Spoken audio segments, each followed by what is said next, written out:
Raça kopyataydı. Ay olay boljak. Yüzük tark görjeli. Bizin kim şor sallaqlyqdyr da. Benim qoşymy qalaqdaga bul aqçygy var. Näetdiň ay? Gülsew. Yetil vurturulca tarca kişmişde. Doğrudanam.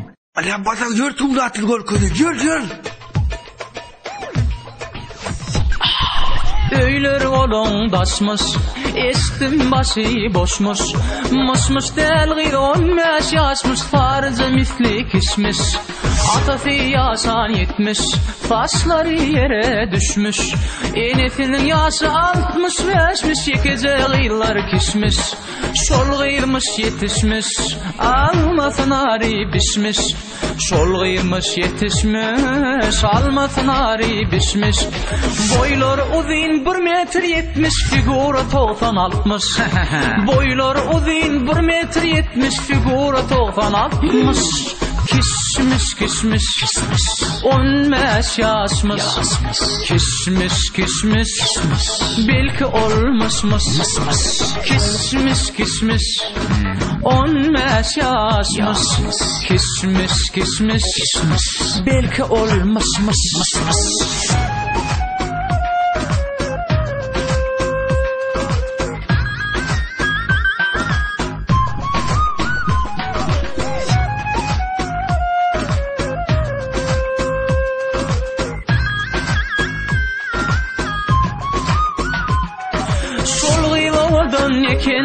Ayun hayran bakan, gözel görkü gül olsa da hasret onun tiken. Şol gıyırmış yetişmiş, almasın ari bişmiş. Şol gıyırmış yetişmiş, almasın ari bişmiş.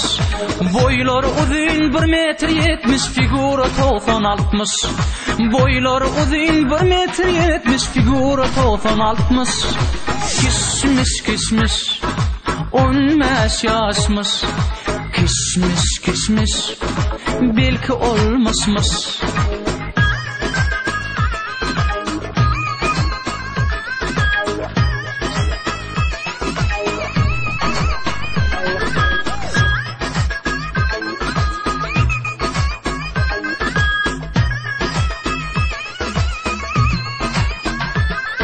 Bir haber düşmüş, doğanları ütmüş. Kişisinin adi keltir kişmiş, kakış ataşmış. Kaçıp gelip pekişmiş, hemran yani boşmuş. Kaçıp gelip pekişmiş, hemran yani boşmuş. Vasfın edip ana ayram, şuna mani koşmuş. Vasfın edip ana ayram, şu aşkını koşmuş. Kişmiş 15 yaşmış. Kişmiş belki olmuşmuş.